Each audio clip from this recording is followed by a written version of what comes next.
This is a podcast from the Bugle. When unboxing your object, please verify that the above items are included in the package. If any components are missing, please contact your dealer or distributor or nearest service centre. After verifying that all components are present and in good condition, you can assemble your new equipment. Please retain the box and packaging materials in case you need to ship your object in the future. Remember to power off your object and unplug the charge cable before assembling, mounting accessories or cleaning the Gargle. This is the Gargle, the sonic glossy magazine to the Bugle's audio newspaper for a visual world. I'm your host, Alice Fraser, and your guest editors for this week's edition of the magazine are Neil Delamere. Hello. Hello, and James Colley. Also hello. I was hoping one of you would choose something original, but you've really gone with the both ordering the same thing at a restaurant vibe there. Greetings. Welcome aboard the Neil Juke Train. Hello. Stick with the classics. Well, before we stand facing one another in the mirror and engage with the existential crisis that is this week's top stories, let's have a look at the front cover. The front cover this week is the first fully electric vehicle that can both fly and travel on roads that has received US government approval from the Federal Aviation Administration. This is it's a flying car, James Colley, and that's our front cover model. Are you excited? I am, but look, I was worried last time I was on here that I derailed everything too early, but I can't stop thinking about who came up with hello, because they really nailed it. And there was one day where one peasant ran into another peasant and went, hello, and they went, what did you... Ooh, that's good. Mind if I use that? And that's a really good word to have come up with. They were just poking each other in the eye with sticks before that, and then one guy just branched out a little bit, and then that's loads of wars were avoided. James, you're right. We need to build a statue to that man or woman. Every wave hello is a wax on, wax off, trying to parry a stick that's coming towards your eye. That's the origin of waving. The Satirical cartoon this week is a series of scientists finally discovering the exact political impact of a viral zinger. Very exciting. Can I ask a question about the electric car? You may. Well, more. I just got an electric car, and you like to think that you're doing your bit for the environment, but people don't necessarily obey the rules that we've all assumed are needed for a coherent society. I pulled into Sligo train station to get some charge. All of the car parking spaces were rammed, and a woman was in the electric car parking space. I would like to know what you think of this. I went up to her and said, "Would you mind moving your car? It's an older car. You don't need the charge." And she said, "No, I'm not moving my car. I collect my son from the train, and I don't care if you need a charge or not. I'm not moving the car." Wow. Yeah. I mean, I feel that's less to do with electric cars than it is to do with the degradation of civility in the modern society, particularly post-COVID, where we're all living these modular and insular lives. But sure, make it about electric cars. That's what her bumper sticker said. That is so bizarre. It went all the way around the back of her car. This is about the degradation of society post-COVID. It was weird. And I said, genuinely, you're completely in the wrong. And she goes, well, I'm not moving the car. My son has baggage. And I thought, I bet he does with a bitch like you for a ma. But I did not say that. I couldn't believe that. Anyway, that's my first gripe of the podcast. Well, I'm glad that you were the better man in that instance. Yes. I've made my own kind of environmental shift that I now have a keep car, so I use the same car every time, whereas before I'd used to dispose of them after every trip, and it just became a bit wasteful for me. So it smells, but I think it's nice to just keep it for a few trips. Oh, single-use cars. Do you remember those? They were great. Well, I mean, the thing about a keep car is that people get them thinking that they're going to reuse them, and then they don't. You always forget them. You leave them in the house. There's loads of them, just like a mini stacked up on a Yaris, stacked up on an iGo. Now it's time for our top story. Top story this week. Humans have pumped so much groundwater that the Earth's axis has shifted, according to a study. Now, sometimes you can have a moment of romantic engagement where you're like, wow, the world moved, but actually it was just because somebody was drinking a lot or probably using enormous quantities of water to wash their microchips. James Colley, you've drunk some water before. Can you unpack this groundwater story? Yeah, I want to start off just clarifying a couple of things. They say humans. I didn't do this. So if you're listening and you're trying to put the blame on me, I did very little to none of this. So I would say start elsewhere. Come back to me. Sure, we all share some brain, but I drive a keep car, so I'm pretty good environmentally. This is what is called in scientific parlance big boo-boo.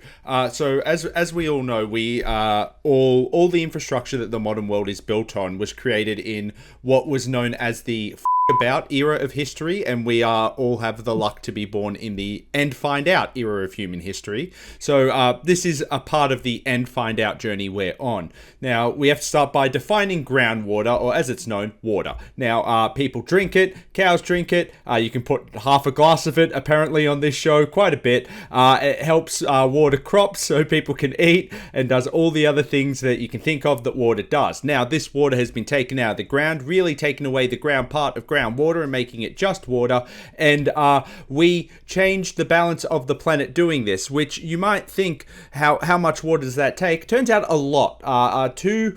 2,150 gigatons, which in terms you can understand is more than you drink on a day, more than you should use in the shower, even when it's a really cold morning and you're like focusing on one of those imaginary fights in your head. And isn't it funny how when you have one of those fights in the shower in your head, your opponent always falls into just the trap you wanted them to fall into, and then you win the argument. You never lose a shower argument, or if you do, you should really look into that.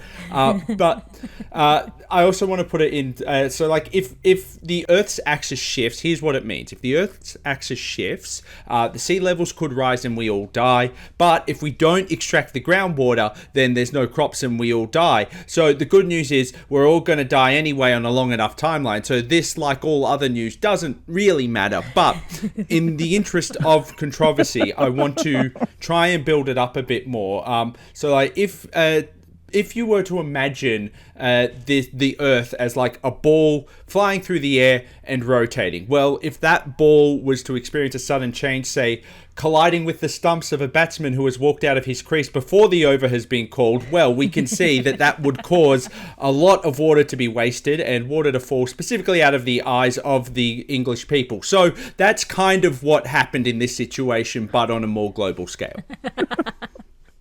I have taken two things from that entire rant. One, all news should be what you said to the broadcaster walking out and going, all news makes no difference because we're all going to die anyway, and here's the weather. That's the first thing. And the second thing is, I haven't followed the Ashes thing, but I know 2 Australians look happy and lots of English people are sad. And as an Irish person, that is generally enough for me. Yeah, well, I have to say I was slightly worried when I read this headline that the Earth had shifted on its axis because of the number of half a glass of water jokes that I had made. But turns out that it's cows. After all, it's always the bloody cows, isn't it? Like they say that humans are the problem, but it really does come back to cows. And look, let's not get into who put the cows there. There are just cows sometimes. That's not our fault, but it's really the cows' fault. Yeah, I believe that. We need to put this in terms people understand, though. It's 2,150 gigatons of groundwater we've extracted from underground between 1993 and 2010, because Jack and Jill went up the hill to fetch a pail of water, and they took so much now that the globe is tilting to the right. A gigaton of water is the tears shed from one Adele album in 1 year. That is the scientific measurement of it. I say this with a great degree of guilt, given that there's 2 Australians on the call, and Ireland as a country, well, I found when anytime I go to Australia and you do gigs there, you can mess with Australians to have great sense of humour, except when you mention how much water we waste on this side of the world. Like, sometimes, lads, okay, I'm going to watch this. So there's 4 people on this call. Ped is the producer. Ped, sometimes I turn on my dishwasher in Dublin and there's nothing in it. Like, I just like the noise. It's quite soothing. I just want to, yeah, look, the 2 of them couldn't have to react. I'm sorry about that. No, it's fine. It's like it falls out of the sky here, lads. It's bizarre. We don't have to use it to put out bushfires. It's unbelievable. We use water with wild abandon in this country. We leave taps on when we're brushing our teeth. I've got a bidet for a dog. I still remember the first time I saw somebody doing that, leaving the tap on while they brush their teeth. Wait, I thought that was a bit. No, it's not a bit. They just let it run. Well, we do, yeah. Irish children are baptised like with a power hose. There's no need for it. We just really want to get the Holy Spirit in. We have to wait until the last child is born and then baptize them all in the one pail. Does this mean, right, if the Earth tilts entirely then, that all those animals that use that internal compass to navigate, is that what's going to happen then? Are we just going to get like pigeons getting on buses? God. I don't think they're navigating via outer space, but we can find out. Yeah, well, what is GPS if not a satellite? But don't they use the magnetic force of the Earth or something? Don't they do that? Yeah, I don't know what they do. I'll have to ask a bird. Am I going to wake up with a salmon in my paddling pool going, apparently this is where I was born, so you might want to get the kids to look away because these eggs won't fertilize themselves. I just want to know. Maybe the problem is that salmon swim upstream and you've been running the f***ing tap all night, so it thinks there's a river there. This, I've made a lot of mistakes in my life. I didn't think that would be the one to come and get me, gents, but apparently that's it. I want to look out my window in Dublin and just see the wildebeest herds trying to get across the River Liffey. Just see South Africa. It's the wrong way, Brian. Brian, we've gone the wrong way. And now it's time for your ads. Your ad section now, because you can't be what you can't buy. Are you a man suffering under a curse, the hours of which are measured by the falling petals of a rose? Try prolonging your tortured life while waiting for true love's kiss by refreshing the rose with a new, clean half a glass of water. Half a glass of water, the easiest price to pay for more precious time. And a new novel is out by self-published romance maven and online bestseller Dancy LaGuarde, third in the 24-book Chaucer's Darlings medieval history fantasy romance series with a supernatural twist. The book is called The Man of Law's Dilemma. Bedrick is a man of law, rigid, upright, unquestioningly loyal, an honourable member of a werewolf clan. He was sent as a child hostage to foster with the childless Lord Gauntleroy, eventually earning his trust and becoming the captain of his guard. Torn for years by the cruel way his old friend and liege treated his young and unwanted bride, he still grieves a man who was like a father to him. What is he to do when he's tasked with accompanying his dead lord's virgin widow to a nunnery, but fulfil his duty with the utmost probity, even if it means standing by torturously as the woman he's always secretly loved goes to marry yet another other man, and this time the other man is God.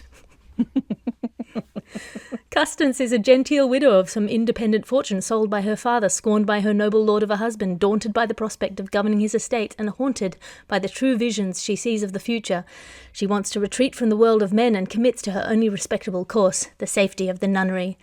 As they travel together, cast by circumstance into undeniable proximity, the magnetic attraction grows. The werewolf in him senses his fated mate, and the man in him senses her boobs, and her visions grow increasingly ominous. At last, one thunder-stricken night, she has a vision of Bedrick in danger and runs to him in her nightgown. The passion growing between them flames into something undeniable, and suddenly they have a problem on their hands. His erection. Can a werewolf Grow and a up, maiden... this is literature. Can a werewolf and a maiden widow together find a place in the world, prevent a war, and achieve mutual climax on horseback while arguing about directions? Find out in The Lawman's Dilemma, out now in all park fountains and local Chinese restaurants. Finally, the Alice Fraser autobiography that we have waited for. There's a book coming out. A Dancy LaGuarde reader is coming out. It's available, and you can pre-order it on unbound.com. If you go to thebuglepodcast.com, you can find a way to support the Dancy LaGuarde reader, which is going to be happening soon in all illegitimate bookshops, I assume. Please, can we do the audiobook, please? Yes. Look, if we sell enough copies, we will do the audiobook. So there's a motivation for you all to pre-order. James is the werewolf. I'm the horse. I can't... This is a book about a werewolf's boner, but it's called The Gentleman's Dilemma. You're really burying the lead.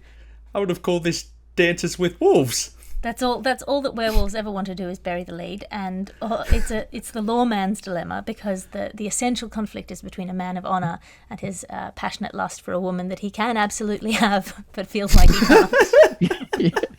Yeah, it should be called Get Out of Your Own Head. It's fine. I mean, that is 90% of romance novels.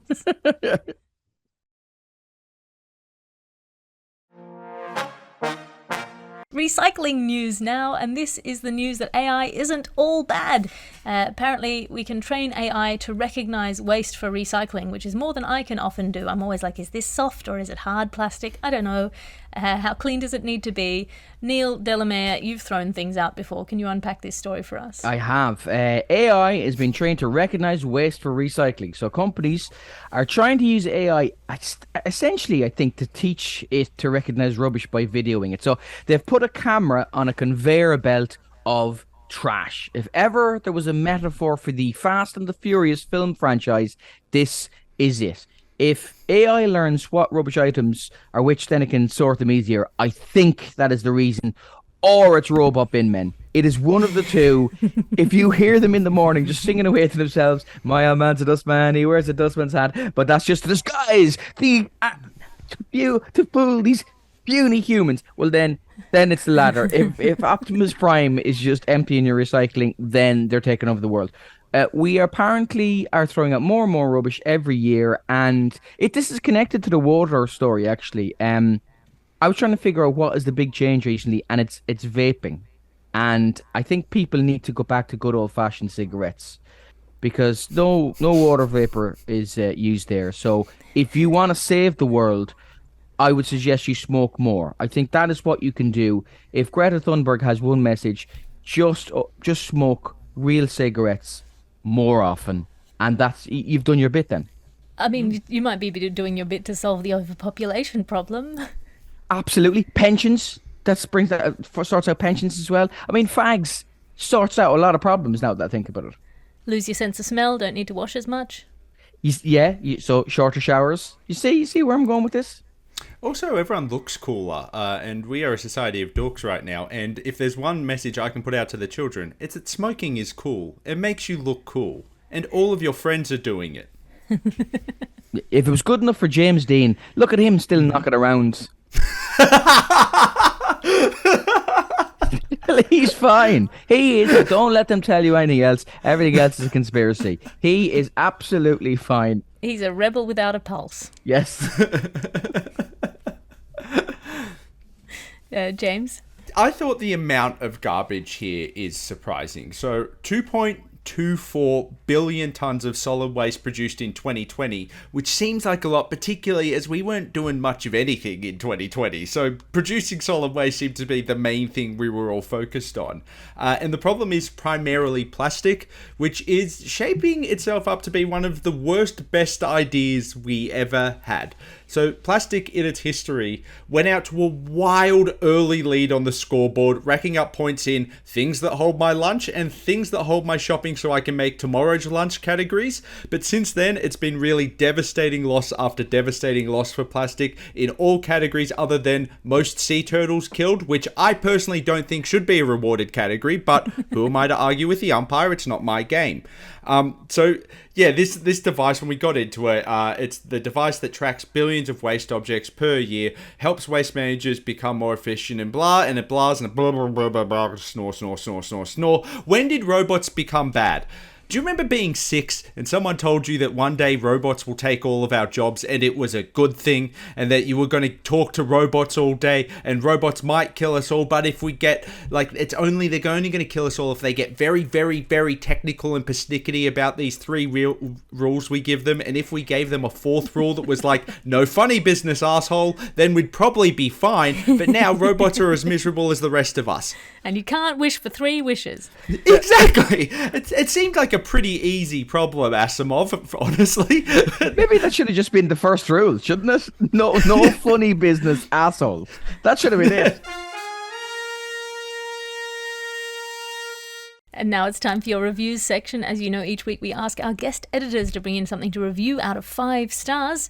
Neil, what have you brought in for us this week? I have been reviewing the Netflix version of so I've been watching Drive to Survive, right? Which is this Netflix version of Formula One, and it's absolutely brilliant. So they've just recently done the Netflix version of golf, and they have tried to make golf as exciting as Formula One. Now, Formula One is tense. It is dramatic. At one point, I had one on the laptop, one on the TV. Roman Grosjean hit a wall at 150 miles an hour, got out of his car, what experts would describe as on fire. His onesie, I don't know if they call that, is aflame. His helmet is melted. I switched to the golf and it was like, oh, this is so tense here as Rory McIlroy's ball has landed in slightly longer grass than he expected it to land in. Oh, who knows what's going to happen here? Flick back to the other one to see how Joan of Arc was getting on. Still on fire. He's still very much aflame, but now he's covered in gravel because he's clearly rolled himself and he looks like a Ferrero Rocher, but still on fire. Then he gets the onesie off, still on fire.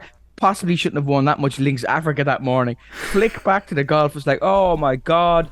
Tiger Woods is on the first. He's taken out a driver. Do you know what else takes out a driver? Fire. Fire also takes out a driver. So in terms, I'd like to review two things. Drive to Survive 5 stars, but you cannot make golf as exciting as a proper dangerous sport. So Full Swing, 1 star. I mean, that is a great review. Also, it has given me zero desire to watch Formula One driving. That sounds incredibly stressful. Well, I mean, you watch after the season is over, so you know old Crispy Grosjean is fine. He drove a couple of laps with rashes for hands, but now he's absolutely fine. He's fine. He is genuinely fine. I wouldn't make these jokes if he wasn't. If he was really dead, I wouldn't do this. But this is why I prefer the Fast and the Furious movie, because they show you a split second before every car crashes to show you that the car is empty. And so you feel like, I mean, yes, on one hand it makes it feel like a hollow, stakeless experience, but that's also what's good about it. I do have some really bad news about the James Dean jokes we were doing earlier on then. Also in the Fast and the Furious film, if someone dies, they do come back 2 films later being like, oh, that? No, I slipped out just before that happened. It's fine. You weren't paying attention, but if you check, there is a moment. I was a hologram, Han. Tokyo Drift 4. I love these films. There's a moment in the most recent one where at first one person is rotoscoped into a scene from 5 films before, and then in a shock reveal, a second person is also rotoscoped into a scene they were not in. I mean, that's genuinely delightful. I don't think it can get better than the pinnacle for me, The Fate of the Furious, in which Jason Statham is rescuing Vin Diesel's baby on a plane, and he puts noise-cancelling headphones on the baby while he punches a series of men to death so that the baby doesn't hear the violence. Is everything I want in a movie. That's just good parenting. What have you brought in for us to review this week, James? So my review this week, I had a seance with the spirit of cricket, actually, this week, which is a bit of fun for me. I lit some candles and I invited the spirit of cricket in. Now, you have to understand that anyone who knows the afterlife knows this. There's quite a backlog in the afterlife. So the general category of English inventions from the 16th and 17th century have just been put in hell and we'll sort it out later. So the spirit of cricket is currently in hell and I had to summon it out of hell. So it was quite thrilled to be around, honestly. I have to also specify, not in hell specifically for the crime of making English people happy, but not in hell for the crime of making English people happy. I spoke to the spirit of cricket about what has happened to the modern game, and I have to say the spirit of cricket was aghast, mostly about, I would say, some mostly racist complaints, a few about women being allowed to watch, so I would say that not entirely unjustified to go back to hell after the seance. I think that's a fine place for us to keep the spirit of cricket for a while. But he actually had quite a dramatic ending, because noticing the spirit was out of its allotted area but not technically dead yet, I stumped him and sent him back to the pavilion, which caused a huge extra amount of drama. So I'd have to say, overall, good chat, 4 stars. I mean, what has the game come to if a noble batsman can't take a leisurely stroll mid-game? On the understanding that, Bagsies, it's still there technically. I watched the game and it seemed like a lot of the bowlers were deliberately aiming at the stumps, which I think, if we're out there to just have a hit and a good time, is a very rude thing to do. Yeah, call that a friendly game.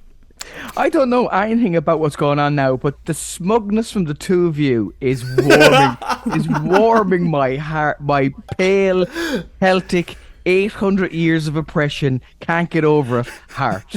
Just the two of you, you're so happy. It's beautiful. This is our version of leaving the tap running. We just love the sound, even if we don't care that much about the actual happenstance. This is Australian Braveheart. That's what this is. Now it's time for pregnant whale news. And this is not the news that every woman at some point during a pregnancy, if she's having a pregnancy, feels like a whale. This is the news that Gladys, the viral orca who led a gang of orcas in attacking a series of boats in what may be seen as a metaphor for anti-capitalism, may have been pregnant when she started her anti-boat uprising. James, you've had a baby recently. Can you unpack this story for us? Well, firstly, I say this is another sign of a social system that does not take care of mothers. There's nothing more important in the lead up to birth than the mother getting rest, and yet we see this poor orca having to work, having to lead an uprising instead of just sitting, relaxing, being calm, having a water birth if that's your choice. And I understand for orcas, mainly is their choice. I find it a bit hippie stuff, but not my decision. That's fine. You keep to your birth plan. So this is all about White Gladys, which is an orca given that name presumably because there were two Gladyses and no one felt comfortable referring to the other Gladys by their colour. So White Gladys is a killer whale believed to be the ringleader of the orcas. This has been a tricky story for Australians particularly to deal with because we have a terrible history with anyone trying to stop the boats. But in this case, it's a good thing and we like it. I did like from this story that there is a conflict in the scientific world, which is one half of the scientific community, or one portion of the scientific community, theorized that she is acting out of revenge from some previous traumatic incident, which is amazing because also clearly pulling that out of your ass. There was no detail there. It was just like, it's probably revenge because something happened beforehand. This is John Wick style. It's John Willie, and their bravery is contagious. The other orcas joined on. And then the other orca experts said, maybe she's just having a good time. Maybe it's fun to do this, which leads me to believe two things. Firstly, they don't understand how fun revenge is. And secondly, there's no such thing as an orca expert. There are just people who are closer to knowing things about orcas than the rest of us, but I don't think there is an orca expert out there. Well, I mean, the orca attacks on boats off the coast of Spain and Portugal near the Iberian Peninsula have been happening almost daily. They're becoming increasingly common. So it does seem like it's either extremely fun or they're getting something out of it. But I heard a very sad story of what happened. Two people met on a boat, and then it was attacked by one of these whales, killer whales as they are rudely known.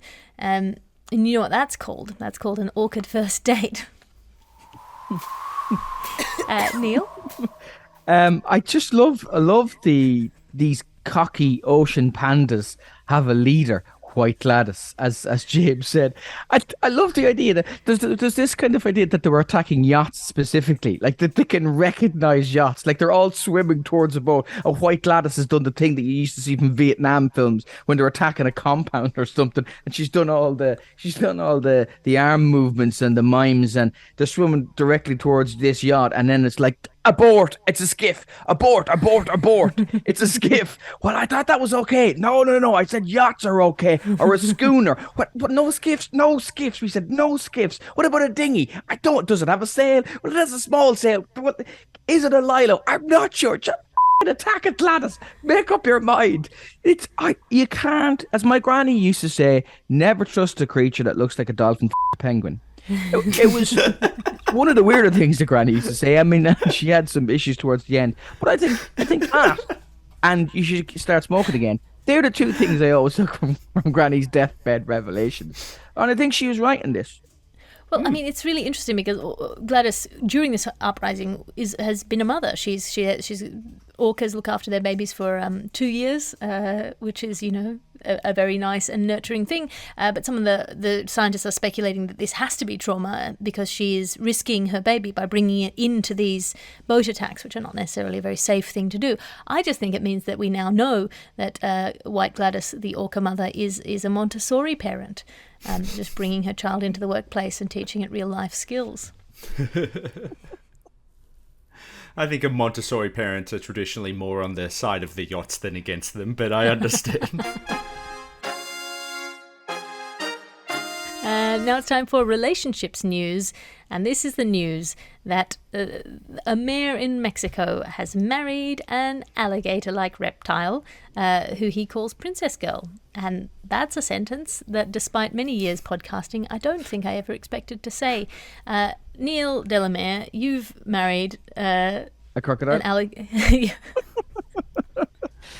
I was just going to say you've married, but can you unpack this story for us? Yes, it's a mayor in Mexico has married a crocodile, a crocodilian, a caiman.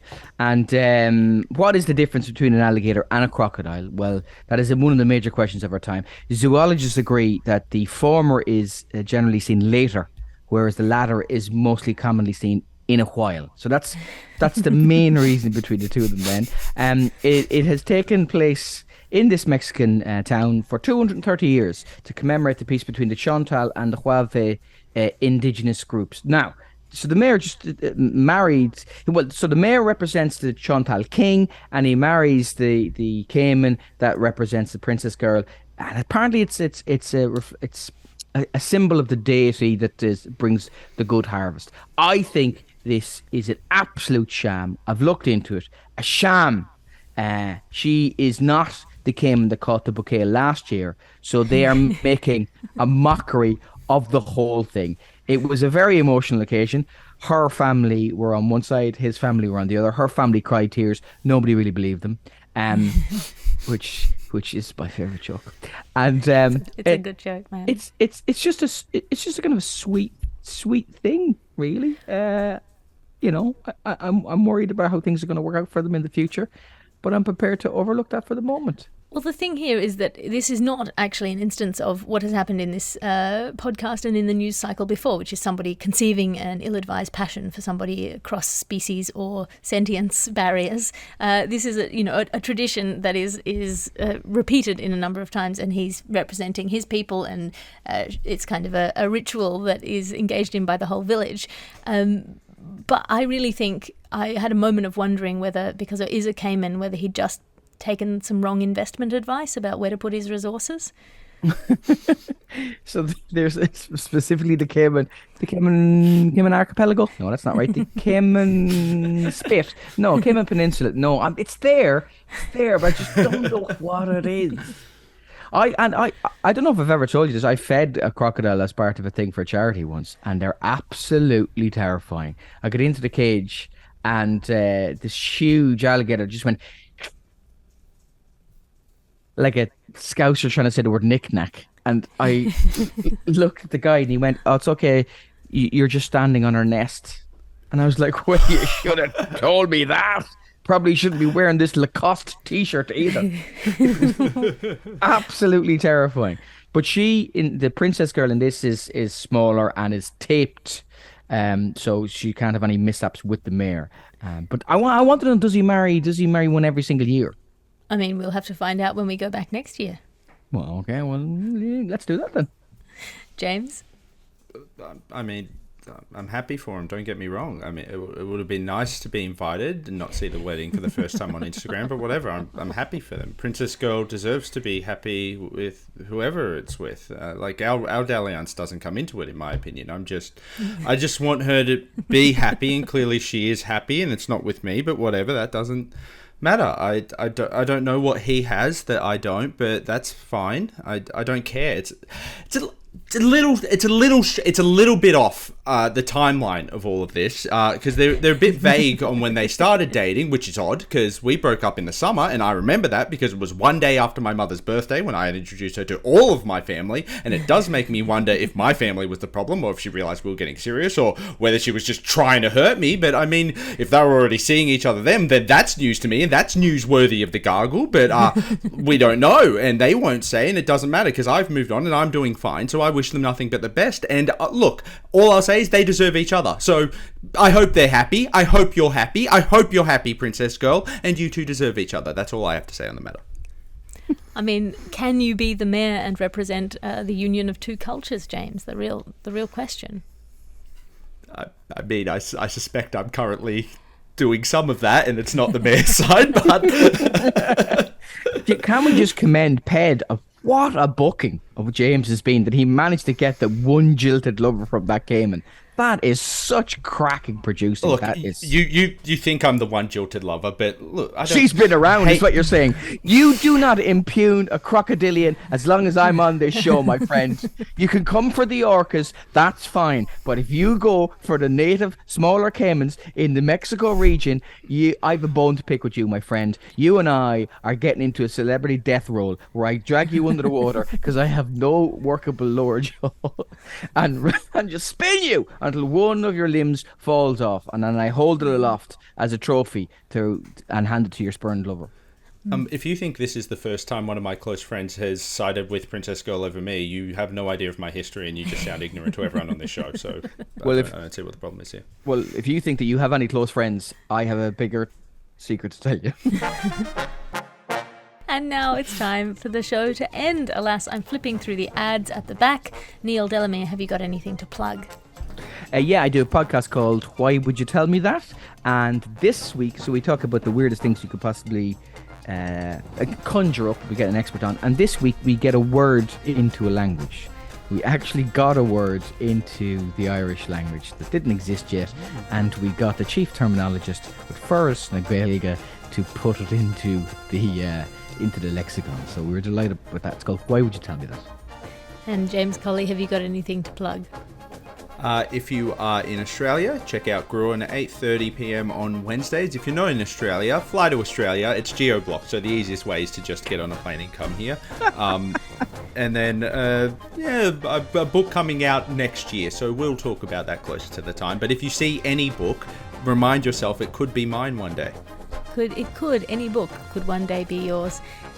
Thank you to our roving reporters, C. Lips, who sent in the Earth Axis story, the White Gladys story, and Phil Dawson, who sent in the Mare culturally marrying the alligator story. So thank you. If you'd like to be a roving reporter, tweet us at hellogarglers on Twitter while stocks last. And if you're on Blue Sky, I'm there, and Mastodon, but I don't seem to be using any of them yet. We'll see. We'll see what emerges as the clear victor in this war of new things. James? Can I say one thing just before we sign off? Princess Girl, I really miss you, and I don't know if you're listening, but if you are, just reach out, okay? I know you've blocked me, so it has to be you, but just reach out. I'm Alice Fraser. You can find me online at patreon.com/Alice Fraser and join me for my weekly writers' meetings or my book club or my salons. That's Alice Fraser on Patreon. This is a Bugle podcast and Alice Fraser production. Your editor is Ped Hunter. Your executive producer is Chris Skinner. I'll talk to you again next week.